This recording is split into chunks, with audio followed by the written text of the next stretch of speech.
Polisi akhirnya menetapkan Sadira, sopir bus Trans Putra Fajar yang membawa rombongan siswa SMK Lingga Kencana sebagai tersangka. Sadira dikenai pasal 311 ayat 5 Undang-Undang Nomor 22 Tahun 2019 tentang lalu lintas dan angkutan jalan dengan ancaman hukuman maksimal 12 tahun penjara dan denda 24 juta rupiah. Dirlantas Polda Jawa Barat, Kombes Polisi Wibowo saat konferensi pers di Mapolres Subang, Selasa 14 Mei 2024, menegaskan jika Sadira terbukti lalai. Pasalnya banyak temuan yang menunjukkan bus sudah dalam kondisi yang rusak dan tak layak jalan, namun terus dipaksakan hingga akhirnya bus tersebut mengalami kecelakaan dan menewaskan 11 penumpang. Wibowo menjabarkan dari hasil penyelidikan ada beberapa penyebab yang diduga membuat bus mengalami kecelakaan. Yang pertama adalah keadaan oli yang keruh dan sudah lama tidak diganti. Selain itu juga ditemukan adanya campuran air dan oli di dalam kompresor.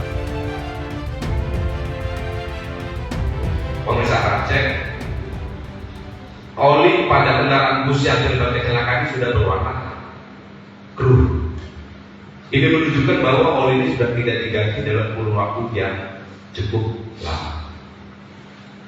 Kemudian dilakukan tes oil indikator oleh rekan-rekan kita Dinas Perhubungan, ditemukan bahwa di dalam minyak rem tersebut terdapat kandungan air yang melebihi 4%. Batas maksimal adalah 4%. Ini sudah melebihi 4% dengan indikator tes oil indikator ini lampu merahnya menyala.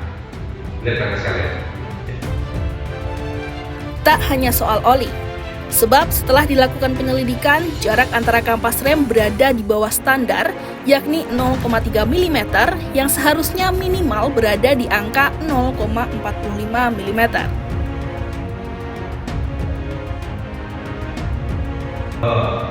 Jarak antara kampas rem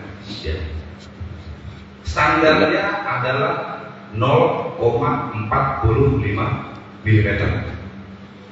Hasil pemeriksaan tadi kita temukan fakta bahwa jarak atau celah kampas rem ini berada pada 0,3 mm. Artinya di bawah dari standar yang ditentukan oleh APM. Kemudian terakhir fakta keempat.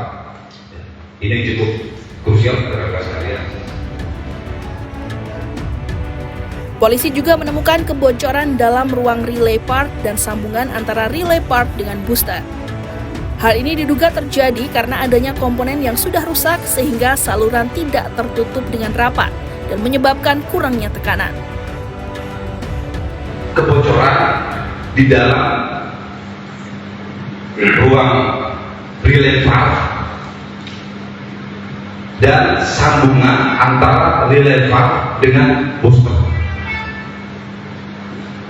Kenapa ini bisa terjadi? Karena ada o-ring ini yang sudah halus atau rusak,